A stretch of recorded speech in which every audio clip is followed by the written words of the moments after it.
What is up, everybody? Welcome back to the Dever Out Patreon. I appreciate you guys, and I hope you're enjoying the content.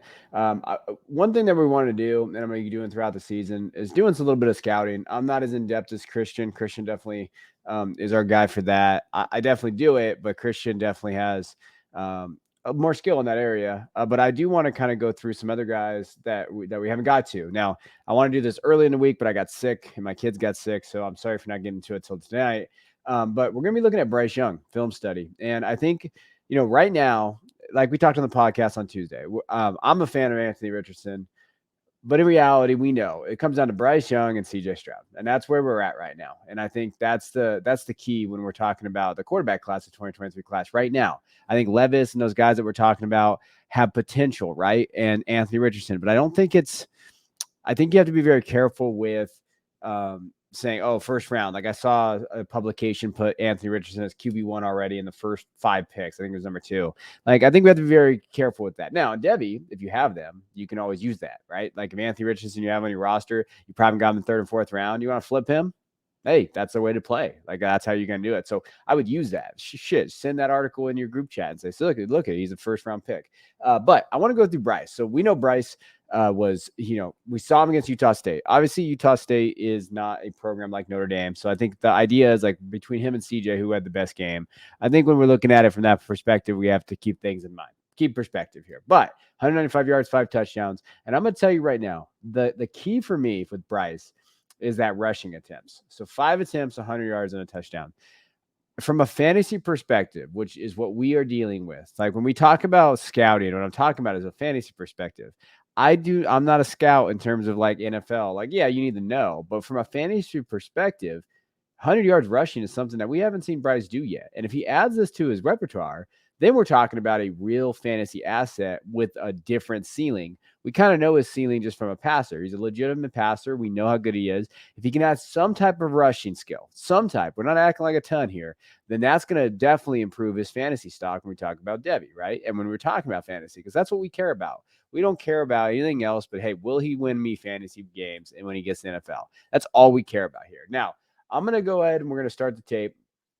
Everybody kind of watch this play right here. But I think a thing about Bryce that makes him special is that his ability to maneuver out in and out of the pocket and understand where pressure's coming from, stay on his feet, keep his eyes downfield. Now, I will say the one positive thing about Bryce has always been he might not have, run for it, but he always keeps his eyes downfield and he always finds that open man. I think that's something that he's developed. Now we'll see him kind of take off and stuff, but I think he's developed that skill. And this is the skill that he has. And everybody's seen this play because everybody pushed on social media. But this throw, I mean, off platform, he's able to get his feet set though. So when you're watching him, you'll notice he gets his feet set really good, but he still comes across in pressure on a dime. That guy was covered, and I think that kind of a throw excites you, right? That throw excites you as a fantasy manager.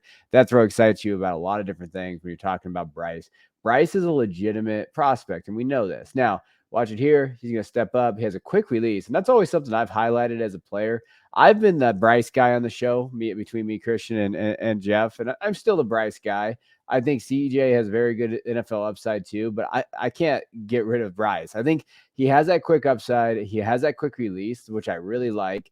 And he's a thinker of the game. And you'll watch it here. And again, when we're talking about a guy that we've liked on this show is Trayshawn. Now you'll see Jermaine Burton here. And the thing about Bryce, when you watch him, he's able to he sees the pre-snap read, works through his progressions, knows where Jermaine's going to be, steps up in the pocket and goes. Now, he has a ton of time. So let's be real. Alabama's got dudes, right? When we're talking about offensive linemen. But, in perspective of what he's able to do, he does a very good job of using it. He keeps his eyes downfield, works through his progressions. He knows where Jermaine's at. He's just waiting for him to get open. I mean, he knows where he wanted to go with that. Another one, quick release here to Trayshawn Holden, guy that we really liked in the show, Holden. Again, you saw it. Stays on the field, goes through his progressions, and you'll notice it. And the little things he does with his eyes, I think, is what kind of I love about him. So you'll watch him as we go through here. Sorry, we'll watch this again just because I could say we were right about Trayshawn Holden. You'll see his things with his eyes. He's reading the defense. He knows where the defense is supposed to be. His quick little look out to the outside here definitely freed up that linebacker. The linebacker had to, you'll see it here. The linebacker had to at least give him some type of leeway. Hey, he might be going there. As soon as that opens up, right between the knees. Like that is a great throw. I mean, that kind of shows you what you need to know about him as a passer in terms of like his ability to kind of manipulate defenders with his eyes, his body language, all of that. You'll see him get his feet set. Now, here, face a little bit of pressure. They pick it up really well, but then this is what I'm talking about for him. We didn't see this, okay? Like last year, we did not see this. He sees the pressure. He feels where the pressure's at. He would have dumped this off last year, 100%, and he maybe should have. The guy was wide open, but he never had that. That's what I like to see. He's showing that ability to kind of take it over there. So from a fantasy perspective, we love that, right? We love it. Now you'll see him here, and then an RPO quick play, and that's just quick release. Excellent play there. Excellent play. So when we're talking about Bryce, he knows where he wants to go. And again, I like his RPOs. I mean, he makes every right decision on the RPOs. And you'll see that release. He's watching number 2 as you go, kind of comes in, knows where he's at. I mean, that's an NFL throw, just the release itself, like when we're talking about Bryce.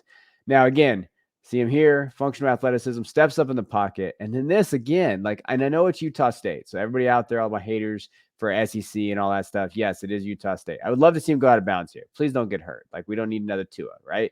But that's a legitimate run. Gets it outside, gets to the edge, and goes. That is something that he's improved on, and I think that is what I want to harp on the most in this video. And it's not going to be a terribly long video, but the idea is, hey, if he can add this, his ceiling, we haven't known it yet, which is exciting for a prospect like Bryce, who we knew last year he's a Heisman winner, right? So what is he going to do now? That's what I think. For me, Bryce is special, is because I don't think he's done developing yet. Now he's small, and we know that, but I mean, everybody's going to comp him to Russell Wilson, and I think he does. He plays like that a little bit. Now you'll see it here. Good. Hey, you know what? In terms of just a throw, so if we're talking just about his throw here, able to get it out to the numbers, get it on the defense, anticipate that throw, get it to where his receiver can make a play. Like, I think that's one underrated ability of Bryce when he plays quarterback, is his ability to let the receivers make the play. And that's a positive thing for the athletes that he has there. And I don't think they think that as a negative. He's able to kind of let that go and go there. Now, again, low snap, you'll see it here. Boom, takes off. And we see it again. Like, hey, and he saw that opening and goes. Last year, he would have forced something. If you watched him play last year, like I have, or you watched him play where he did in high school, and he was not a true dual threat in high school, he would have definitely forced something there. And this time he didn't. Feels the pressure, knows where his slip McClellan's going to be. Shout out McClellan. Sorry, I know his mom's mad at me because I said that he was looking at transfer. But you look in here, Bryce.